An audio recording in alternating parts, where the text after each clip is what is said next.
Film की शुरुआत दूसरे विश्व युद्ध के दौरान बर्लिन में कहीं होती है। फ्यूहरर हिटलर एक व्यवहार कोच केपल के साथ हैं। हिटलर केपल से लोगों के अभिवादन के इशारे को लेकर अपनी असहमति जताते हैं। वह शिकायत करते हैं कि भले ही नाजी सलामी अब पुरानी हो गई है, लेकिन लोगों को कम से कम अपनी कलाई तक हाथ उठाकर सम्मान दिखाना चाहिए। फिर वह बताते हैं कि उन्होंने अपने दुश्मनों की नींव को नष्ट करने के लिए हर संभव मानवीय प्रयास किया है, जिन्होंने उनकी धरती का अपमान किया। उसे जर्मनों का अस्तित्व समझ से परे लगता है और यह बात उसे चौंकाती है कि वह खुद भी यहाँ है। अगले दृश्य में वह खुद को जंगल में कहीं जमीन पर लेटा हुआ पाता है और जाग जाता है। आसमान की ओर देखते हुए वह देखता है कि दुश्मन के विमान गायब हैं और अनुमान लगाता है कि शायद वे कुछ आराम करने चले गए हैं। अचानक एक गेंद उछलती हुई उसकी ओर आती है और ठीक उसके पास आकर रुक जाती है। वह खुद को उठाता है और झाड़ियों के पार एक इमारत की ओर बढ़ता है। फिर उसके पास 3 छोटे बच्चे आते हैं जो उससे पूछते हैं कि क्या वह ठीक है।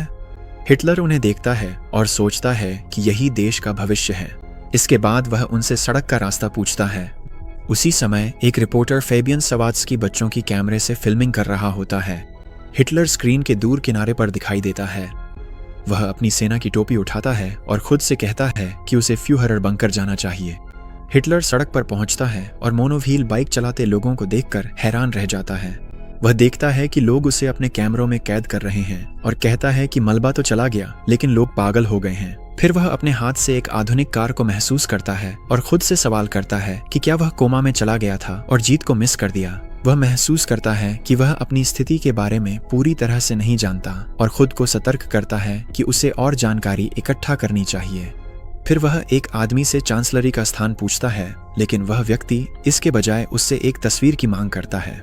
कैमरे की फ्लैश लाइट से वह परेशान हो जाता है क्योंकि लोग उसके पास आकर बारी बारी से उसकी फोटो लेते हैं। अपने चारों ओर हो रही असामान्य घटनाओं से भ्रमित होकर वह निष्कर्ष निकालता है कि इस जगह पर कुछ गड़बड़ हो गई है। जैसे ही हिटलर आगे बढ़ता है, वह एक महिला को उसके फोन पर जर्मन में बात करते हुए पाता है। वह पास जाकर उससे वर्तमान तारीख पूछता है, लेकिन महिला डर जाती है और उसकी आंखों में स्प्रे कर देती है। हिटलर दर्द से चिल्लाता है क्योंकि उसकी आंखें लाल हो जाती हैं और उसकी दृष्टि धुंधली हो जाती है। वह लड़खड़ाता है और पास की एक अखबार की दुकान की ओर जाता है। वह अखबार पर 3 अक्टूबर 2014 की तारीख देखकर हैरान रह जाता है और तुरंत जमीन पर गिर पड़ता है।